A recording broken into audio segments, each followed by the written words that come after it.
Hello and welcome to Identerati Office Hours. I'm your host, Mike Schwartz, founder of Glue, and today is episode 76, The Future of IGA, the first episode of 2025. Our guests today are Slávek, from the head of engineering from Evolvium, Radovan, the co-founder and software architect of Evolvium, and André Koot, IAM strategist at Sonic B.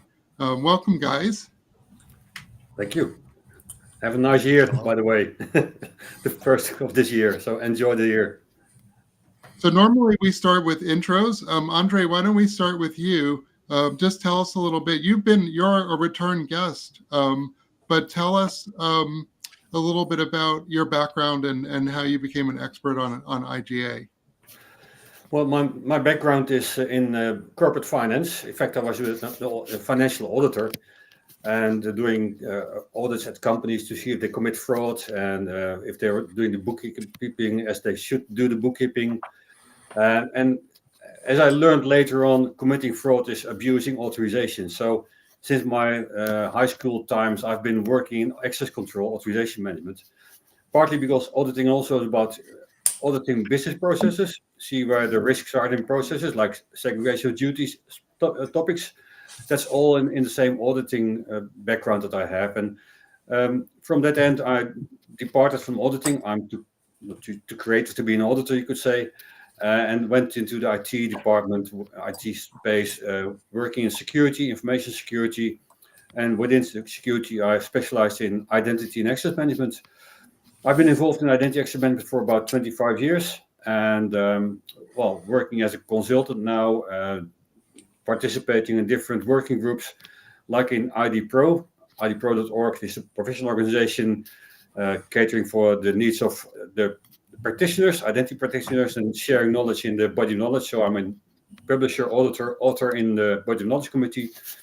I wrote a few articles, and my background, as I said, is business process management. It's not IT, although I'm because of my age, I'm kind of technical. I know my technology, but I'm a business consultant, and my company is also working as business consultants. We do not do implementations or selling software, whatever. So it's just consultancy. Great, and I'm going to put a link to your to some of those articles in the episode homework because those are some of the best articles on ID Pro. So thank you, André. Radovan, why don't we go to you? Co-founder of Evolvium.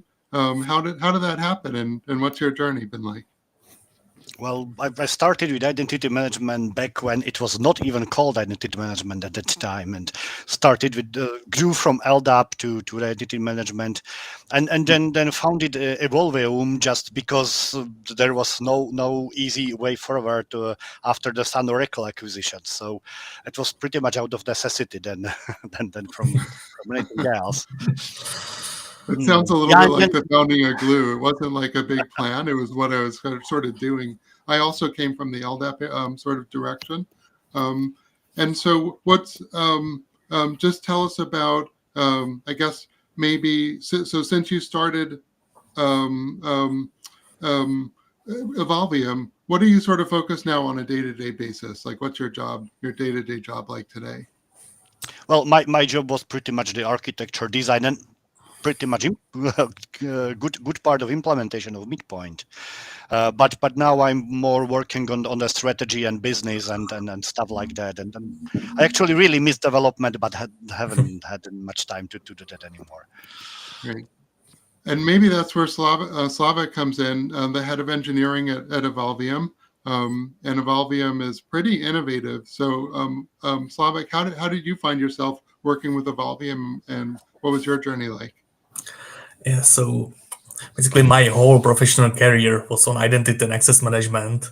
I started during my studies on university to work on some projects by the Masaryk University when I studied, and also CESNET, which is an organization in Czech Republic supporting academia and research. And I started working on identities, solving how to deploy identity management for a supercomputing center. But quite fast, I was able to work on other projects for research and scientists, basically connecting scientific team all around the world and coming up with identity solutions for them, which quite fastly make me an expert on the topics because I need to understand everything from the organization identity management to identity federation and how to put all of this together. And I spent quite a lot of years in there. And then it was about 4 years back, I joined Evolveum on a part-time. So I still spend some time in academia, still broadening the knowledge and also start helping in Evolveum because I like the challenge. And as you are saying, Evolveum is doing really advanced topics, which got my interest. And then since the middle of last year, I joined fully Evolveum as head of the engineering. Nice. Okay, let's pivot into the topic today. So I figured we're starting 2025, and so it's always a good time to make predictions, or a fun time to make predictions, and we can check in next year if any of them are right. But so I think IGA has been pretty stable. It hasn't changed a whole lot in some ways. My friends at SailPoint, one of the most successful companies here based in Austin, tell me that really a big part of what they do hasn't changed in 25 years. But I wonder if that's true anymore. So 10 years ago, I think customers, large enterprises, were pretty satisfied with the IGA that they were doing. But I wonder if we check in with them recently, and I'm not just picking on SailPoint, I'm just saying IGA in general. André, do you think that customers still have that high level of satisfaction with the IGA that maybe they had the first couple of years after they installed it, 10 years ago? That's a nice question, Mike. You could say that the answer can be seen different ways. First, depends on the target group, the person asking the question to. When we started IGA, about 15 years ago, the IGA, I believe Gartner coined the term first, and then Copernicus called it AIG, whatever. So there were different definitions for that. But it started as an add-on on the old identity management solutions like BMC Control SA, that were synchronization tools. Sun Identity Manager was a synchronization tool, identity synchronization, account synchronizations. And I know from my past in Netherlands, where I worked in the tax department, that the IT department was occupied by creating accounts, synchronizing accounts over different systems, LDAP systems, archive systems, Novell systems, and then AD came around. So the IT guys were constantly busy creating accounts, moving accounts, changing accounts. That's why these old identity management solution tools came from, to help the IT personnel manage accounts efficiently. So that's the background of identity management, you could say. And then 5 years later, we came to the conclusion that we can also add authorizations. Then the SailPoint school of tools came around, adding authorizations, roles, RBAC authorizations to the identities that are created in the identity management solutions. First, access controls built upon it as an addition. You can imagine Sun AM and built on top of Sun IDM. And then SailPoint revolutionized the market by integrating identity and access, identity and authorizations. But as you see, the background of these tools were IT. These were IT tools. The first phase of IGA even was based on the IT guys saying, well, we can efficiently implement authorization management from our IT department, so having an efficient operations. And so if you ask the IT guys, does it work? Yes, it does work. Although, if you ask other persons, business, are we in control of access? Do we have access governance? Then you might get a different answer. And these days, if you ask the IT guys, are we still able to use the old tools? They probably say, well, it's hard to provision accounts to cloud environments, to SaaS solutions. So that's why we can use SCIM, of course. That's nice for the SCIM solution. But so the IGA tools developed to at least support cloud environments. So you see, it's depending on who you ask the question, you get a different answer. Radovan, maybe you're a vendor. I'm just going to ask you the question then. Do you think, how about your customers? Do you think they're as satisfied with the product as when they installed it? And if not, what's changed? And also feel free to bounce off what André said, because he said a lot of interesting things. Well, I would start with a disclaimer that my perspective is still very technological. So if you ask about the business, you're probably not asking the entirely right person. But how I see that is that the basic technology that was there 20, 25 years ago, it's still there. It's, as André said, it's account synchronization. You still need that. It's not that much about attributes, it's more about entitlements now, but you still need the same thing. You still need policies that were there actually 20 years ago. So the technology is still there. It is just evolved. It is not just IT tool anymore. It is somehow like a fusion of IT and business needs. And everyone who ever deployed something at the boundary of IT and business knows that how hard it is to merge these two worlds because they are totally different. But yeah, the tools are there, the technology is the same, it is just evolving towards the business. Slávek, I want to pivot to you and ask you about, now this is just my theory. Keep in mind, I'm not an IGA expert. I'm an IGA observer. So one of my observations recently is that there's been a movement to policy as code. Here at Glue, we're really focused on CEDAR and managing CEDAR policies. Do you think that there's going to be an intersection of, let's say, code revision processes and governance processes? Yeah, this is a very good question, and I would say again, it depending who you are asking, because we have two maybe even diverging requirements. That's what we are hearing from our customers and on conferences as well. One is how to make everything more technical, more on engineering level. So you can write policies as a code, you can access versionate, you can do reviews and so on. And the second requirement is how to get everything closer to business. So even non-technical people can understand and can easily make some rules and put them into place. And again, in some safe way. So maybe with some like a revision on top, but not like a revision like code revision, but revision like approval. So someone will check the settings and will approve it. And I think we need to support both. So where there's a business need to allow this business way how to do things, and then allow engineers and technical people to put their methods, so like pull requests and reviews and so on. So we have to combine all of these worlds, and it's quite difficult to do so.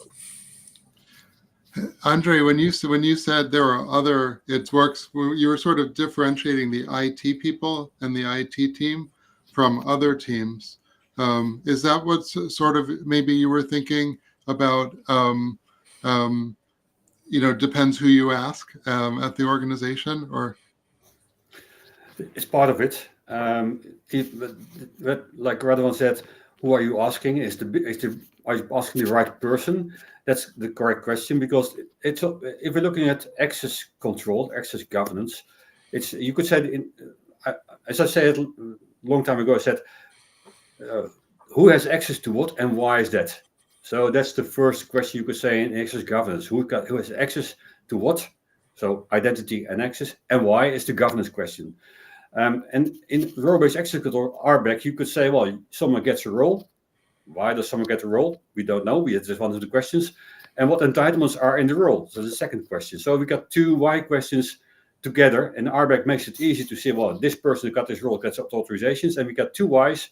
Why is this authorization in the role, and why does this person have the role? And so in the traditional IGA, you could easily see the flow from a person, identity, to a role, to an entitlement, and you can get back from the entitlement to the role that's connected, and that's to the identity that's connected. So IGA is very strong in efficient managing authorizations very efficiently and giving a lot of insight, although it's a technical way of managing it. Can I just interject one question there? So you're saying that with RBAC, we could answer the question, not only does this person have access, but who has access? Yeah, so what access and who has access, but the why question is the difficult question. And whether you're looking at RBAC or policies as code, whatever, the why question still needs to be answered. Who decides on the access levels or the access features? Why does someone have an access? Why is something in a policy? So the why question is the most difficult question to answer. And if we're moving from RBAC to future policy-based or policy code action, we got a different question. We don't answer the question who can have access to what and why. Now we're starting to move to dynamic access control, saying, you want access, tell me why you should have access. Tell me why you should be granted access. So there's different, we change the question around. And so it's still the why question, the governance question, that's the tempting question. And I think that's in IGA, okay, also in the future of IGA, the governance, access governance, business governance, identity governance is at stake. So it used to be more like a technical solution, IGA, especially for efficient operations. So that's nice. So we can efficiently automate the join and move leave, or automate the identity lifecycle, automate the access control by using RBAC. But now in the future IGA, we move into access governance, and governance more like, why does someone have access? The why question needs to be answered. And we have reports, we have workflows, we have all kinds of business rules that enable to give the answers. But the why question, who decides on access? Who is the responsible, accountable person? That's still the same question. And we need to supply the different who's who the why can answer. So we need tools to make it possible for accountable persons to be in control. So IGA will move to show that you're in control. So it's a very interesting question about why. I'd like to let Radovan actually comment on that. Radovan, maybe you could talk a little bit about the future of RBAC, or the place of RBAC, and how it's going to mix with sort of new requirements, and just comment on some of the things that André said. Yeah, well, actually, it's the why question is the like a fundamental question in RBAC as well. Well, the RBAC is just a mechanism to express a policy. RBAC, PBAC, ABAC, it's just different mechanisms to express the policy. The problem with policy is that nobody really knows the policy. That's what we are seeing it in the wild all the time. That the policy is somehow expressed in, for example, Active Directory group memberships and so on, but nobody knows why exactly this person has access there.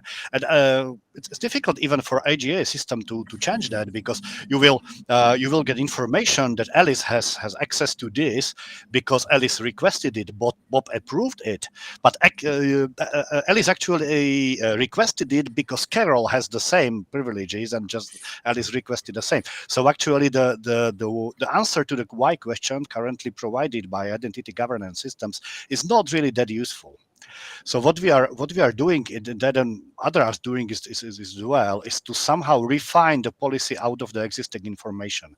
So for example, we are using role mining to get some insights about the groups of privileges that are expressed in membership of these Active Directory groups, and try to refine some we call it business roles, but these are actually the pieces of policy, the pieces of meaning why certain persons has access to certain resources. And we are using RBAC for this, obviously, because first we have that at midpoint and it's traditional and so on. But what we see that pure RBAC is not actually doing the job anymore. You need to add some policy and dynamics into it, some I would say some smart behavior. And we identified that needed midpoint very, very early, so we already have it for more than 5 years. It is still rarely used, but it is there, and I believe it will be used more and more in the future. Slávek, I wanted to, one of the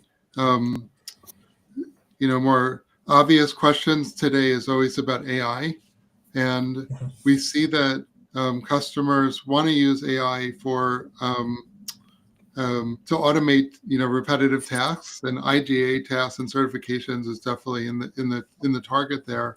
What do you see as the impact of those types of requirements? Are you hearing customers actually ask for that? In what areas?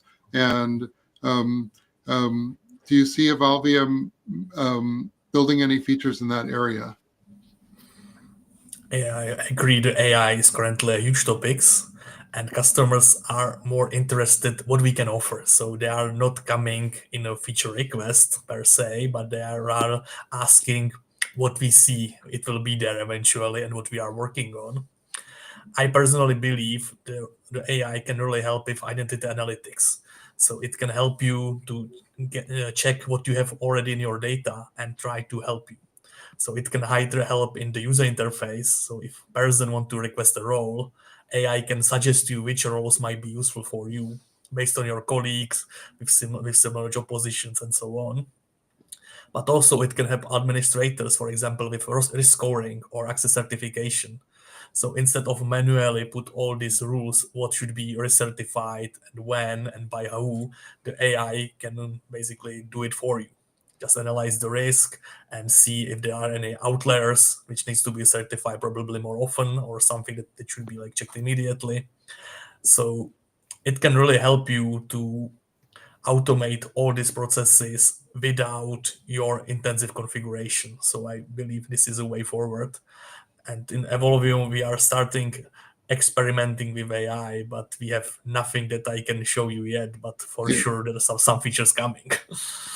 And it raises an interesting question about that AI is a piece of software that's running that itself has certain authorizations and permissions. And how do you govern those rights? We have a follow-up conversation coming in a future live stream about NHI, non-human identities, but maybe just a quick follow-up questions on how is there going to need to be maybe a new governance process for governing these non-human entities and what they're allowed to do, which is frequently privileged. Oh yeah, I totally agree. If you are thinking about AI within the IGA software, I believe it needs access to information so it can help you. The trick is this information shouldn't leak anywhere, so it should be quite restricted. But in the same way, you will need some AI agents for other pieces of software, and most likely these AI agents will need to communicate between different sites and different software, different services on behalf of someone, maybe on behalf of users. So instead of having just your personal account, you most likely will have something like AI agent, maybe one, maybe more, which will you give access rights to your data and your other services. And for sure, IGA will need to manage all these workflows and support them somehow. And it will be really tough to do based on the user experience. So it needs to be easy for users to understand and to authorize AI agents to work on their behalf across the whole IT infrastructure. Yeah, André, I wanted to follow up on that idea. Sometimes the agent is not just acting on a person's behalf, but on the organization's behalf. Or maybe it's like my team wrote a piece of, let's say, a mobile application, and it has a back-end processor. So it's like maybe like authorization has been delegated to a certain team within an organization that's then obtaining credentials. But do you have any thoughts about these new challenges about the non-human identities? And, I hear that there might be more non-human identities than human identities in the not too distant future. Oh, there will be more non-human identities than human identities. Human identities at the moment at 8 billion max. I think there are also almost more than 8 billion non-human identities at the moment. So Already, if you count all devices, all service accounts, all components that we have, it must be more than 8 billion. So I suppose we already covered that end. But for me, there's a fundamental discussion about the managing of identities and non-human identities. I've been co-author one of the documents in the ID Pro document, non-human identity management, and non-human identity management. And in my opinion, the process where they come from, it differs from the human identities. Human identities come from the join and move leaver process. So mostly HR, procurement. So people join, they move within the company and they leave the company.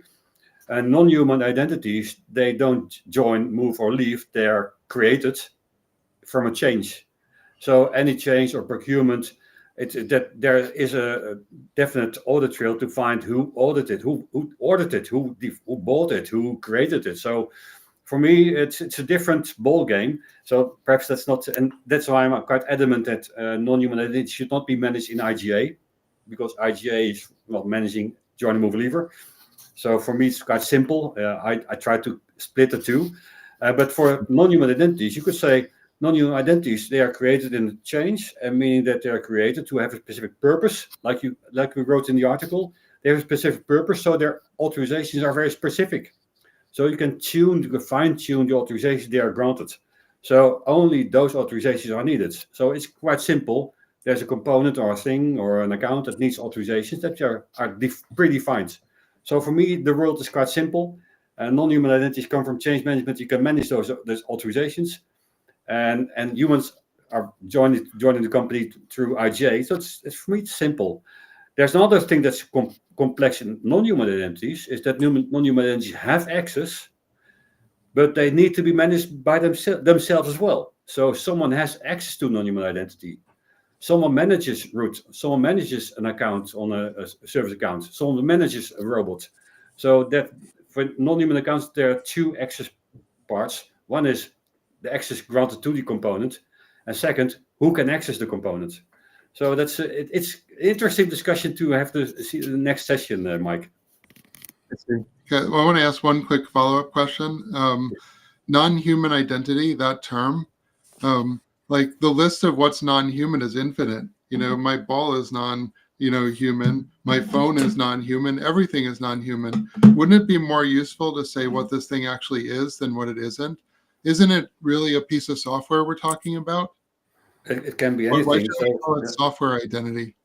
I would say it's anything that needs access. And if it doesn't need access, your apple doesn't, your banana doesn't need access. So it's you need access to the banana. So that's if we just limit the scope to anything that needs access, then it's either human or non-human. Then we're done. It's quite simple. It's a very human-centric view of the world. Like there are humans, and then everything else. Then there's the non-humans. I don't know. Radovan, I want to. We don't need to know it. Well, let's switch. Let Radovan follow up on this. Non-human identities, and when I hear federation, I hear one piece of software is calling another piece of software, and I have 50 apps on my phone, so I know there's a lot of pieces of software that are just mine, running for me. And I think that we have mechanisms to delegate trust. We have federations, and these federations enable us to issue JWTs to pieces of software that can represent the authorizations. But you're right, at a certain level, somebody has to say, we're giving this, authorization to this team's piece of software. So there are people involved in this process, because I guess it doesn't help to hold the organization, responsible when you're investigating a forensic security event. So Radovan, where do you think? I wonder if you could comment on this non-human identity component and some of the issues it brings up around software interacting with each other and the need for governance. Well, at that point, I would slightly disagree with André that I think that the non-human identities, the machine identities, should be managed in identity governance system, because they are entities with similar properties than human identities. Yes, the life cycle is completely different, but good identity governance systems are meant to manage different life cycles. Even for human identities, the employees have totally different life cycle than contractors or guests, but they are still managed in the same identity governance system. So I see no reason why we cannot do that for machine identities as well. And given that, then we can also manage the entitlements of machine identities, because we have processes for managing entitlements of human identities, like access requests and reviews and so on. We can do the same for machine identities as well. So there is some synergies there. Of course, there will be, the devil is always in the details. So these will be totally different relationships, like the non-human entities needs to be bound to the application that they provide access to, and the applications that are using the identity to access something, and so on. So this is, I guess, the industry as we are now, we haven't had that figured out yet, but we are on a way to do it. And Radovan, do you hear customers in the field expressing this requirement to you, or are we speculating that this is something that customers will want? Well, we are expressing customers the need for example, for zero trust architecture, and non-human identity management is a key part of that. But what we see is that customers are not there yet. they are dealing with the non-human identities. They know that they will need to address them eventually, but they are like dealing with matters that are higher priority now, like management of human identities or contractors or guests or students or whatever. So it is like some kind of statistics curve with long tail. You know, many customers are dealing with the very basic questions of identity management that we were dealing with 20 years ago. But there are a few customers that are dealing with very advanced questions. You need to hit some sweet spot of what technology can provide now and what are your needs. So that let's actually, Slávek, you're sort of in the trenches because you're actually prioritizing GitHub issues and stuff. What's the intersection of and maybe what the code is actually being prioritized as a good current snapshot? What do you see as some of the current like high priority things in to do at Evolvium right now?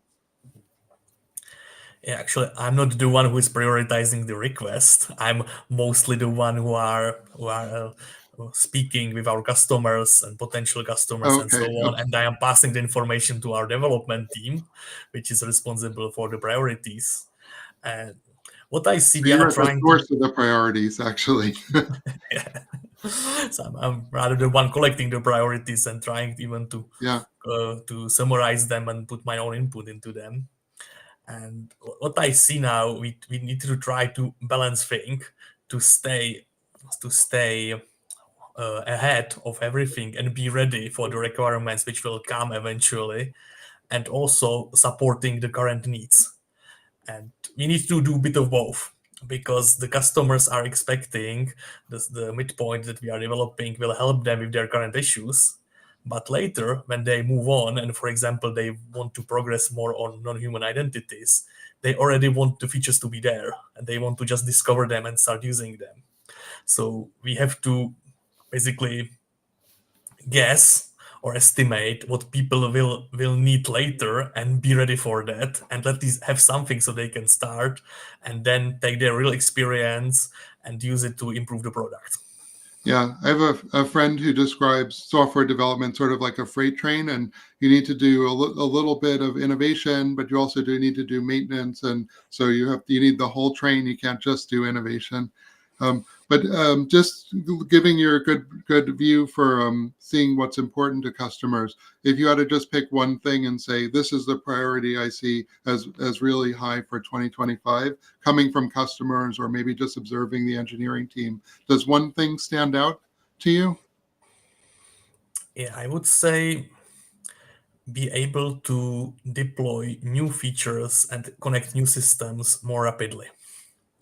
And it's various scale of requirements, because sometimes it means to be able to even train newcomers efficiently, because new people coming into the IGA field are not that skilled as they used to be. So you need to get them on board and explain them very quickly how to work with systems and how to progress. But sometimes it's also about just have better integration possibilities, or maybe even have AI agents which will help you do the integrations faster. So it's a bit of everything, and we are trying to find a way how to help and address all of these issues somehow. I see. André, I want to pivot a little bit, and this is definitely because I'm biased about identity providers, and that's an area of interest for me. But there's been a real movement towards cloud identity. Even at Glue, we use Google because it's easier for SOC 2 conformance if we just connect up all our apps. So we've seen sort of a layer of standardization happening in the IDP layer, where it's almost, I feel like it's hard for workforces not to use one of the standard IDPs today. How has that changed the IGA environment? Some of the vendors like Okta provide IGA tools in them. I feel like some of the other vendors are leaving room for vendors to come in and provide. But how do you think sort of this sort of change that happened in the Authn IDP federation market has impacted IGA? It will impact IGA in no small measure. It's quite large because, well, Depending on how you see it. Let's take a very extreme point of view. IGA will migrate to only provision accounts and attributes to identity providers. Only. And identity providers will provide all access to target systems. So that means that in this view, you could say the extreme view, IGA will only provision to identity providers like Entra or Okta or Glue or Keycloak, whatever, and will only provide accounts and attributes. Accounts and attributes that are managed in IGA. Even roles that are managed in IGA will be used as attributes towards identity providers. And there will be no other provisioning because everything will be accessed through federation means. So meaning in the end... IDP is truly authoritative. So, yes, definitely. And it means that no other provisioning will need to be take place because everything is accessed through federation. Except for, and that's where IGA will still be needed, we still have a lot of legacy stuff. We still have a lot of legacy back office systems. We still have non-IDP compatible systems. And so that means that IGA will manage accounts and authorizations for the legacy stuff. So this is a quite extreme point of view, you could say. IGA will migrate to only provision accounts and authorizations to identity providers, accounts and attributes to identity providers. And that's all there is. And authorizations will be created through policy engines like CEDAR components or like OPA or whatever. And authorization will be managed using policies. And attributes will be used to validate policies and be validated in policies. Even roles will be attributes that can be validated in policies. Well, that's a dream. That's an extreme point of view. But I think that's the future for me. Not this year, not next year. Yeah. Although, in fact, my company, we're a small company, we're using Evolve, your midpoint, as our IGA system to provision our Entra ID. But that's all the provisions, accounts and attributes to our Entra environment, and everything else is done through federation. We're using Office 365, we're using different solutions. I actually want to ask a corollary here. So you're saying the IDP is truly authoritative. And therefore, what you're saying is that the JWTs that are minted from the IDP are actually what we would call the policy information point. Like we don't need a database anymore because the claims that are signed by the IDP, they are the data. So my corollary question is do the tokens themselves, the ID tokens or access tokens, become the PIP? I'd love to see that. But that's, as I said, a quite extreme future point of view, perhaps not realistic, but in essence, you see a policy engine, PDP, PIP, whatever, evaluate the policies based on the attributes that it gets from the PIPs, including the identity provider. So yes, that's my extreme future point of view.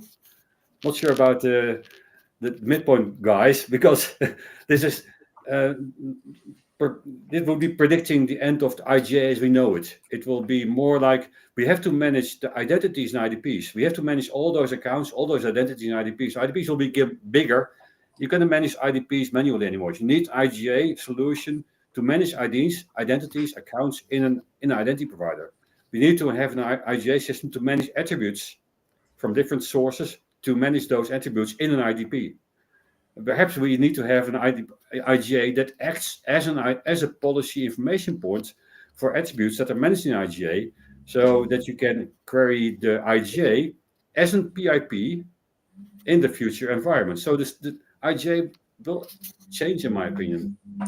I'm just going to let Radovan reply to that. Well, IGA is not just about attributes anymore. That was 20 years ago that it was. Now IGA is all about entitlements and high-level policies and so on. So IGA can do things like checking that every application that you have has an owner, every role has an owner and approver, and there is a proper approval process with at least 2 approvers for each role, and so on. So that's what this is the G in IGA. So yeah, it's all I kind about of agree policies. that we still need we need the policy enforcement, we need the identity, but we still actually need the accountability and the, like you say, Andre, the why and the audit trail back to a person to hold people responsible. So I think we still need the G, but we're seeing that the policy landscape is really changing a lot. I think that's certainly true. Well, we try and keep these things running on time, and I want to leave time for last thoughts. In last thoughts, you can talk about anything, upcoming Evolvium events or new features or whatever. Why don't we start with Slávek? Last thoughts? Yeah, I would like to actually continue on this discussion right now about the IDP and IGA together, because I think really the future is in stronger collaboration of the IGA and IDPs, because I see usually deploying IGA for an organization for one particular thing, and IDP is helping you with that, but IDPs also help you to establish federation and collaborate with others. And this is like a crucial difference, because within your organization you want to answer this why question, as we mentioned previously. You want to understand what is happening within your organization, who has access to where, why. You need to be able to run audits, be compliant with some regulation and so on. And then the IDP have the broader meaning to collaborate with others, and then you are basically within your zone of controls. So you want to deploy some policies or just release attributes and let other deploy policies on top of them. So these are different worlds, and there are many options for developing both these components and to integrate them together. So I like the future is shaping actually in developing all of these individual pieces, strengthening IGA, strengthening IDPs, and putting everything together and just keep the pace with all the advancement, including AIs and other tools. Yeah, there's a lot happening. Andre, last thoughts? I really think, like what Slávek, what Radovan said, because IGA is still needed. We still need IGA in a lot of instances. And especially what Radovan said, ownership. Who's the owner of? Owner of authorization, owner of roles, ownership comes with governance. Governance comes with ownership. Without ownership, there's no governance. So we need to have ownership and people who are accountable for the decisions.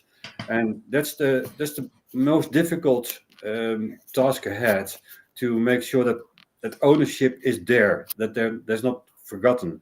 And then if that's there, then we can use any solution that we need to fix it, to make it possible to be an owner, to be accountable. Okay, and give last thoughts to Radovan. Radovan? Yeah, I would say that IGA is like coin with two sides that are almost completely different. One side is closer to technology. It is pretty much same as 20 years ago. It is about synchronization, attributes, and so on, and a little bit crossing to the entitlement area. But the other side is the one that is really interesting, and that side is the business-facing side, with the high-level policies, with governance, with ownership. And what we see, especially here in Europe, is more and more compliance requirements. So I guess that the IGA business will face more towards the automation of regulatory compliance in cybersecurity. But we will see. The future is open. Okay, awesome. Well, so next week on Thursday, we have another episode on Cedar with one of the leaders in the Amazon security team, who's working on building out Cedar internally. First they try things internally and then they roll them out. So he's got a really great perspective on Cedar. And thank you to the guests for enduring this first episode of IOH, which was a little shaky, but we got through it. So thank you, everyone. And audience, thank you, and we'll see you on Thursday.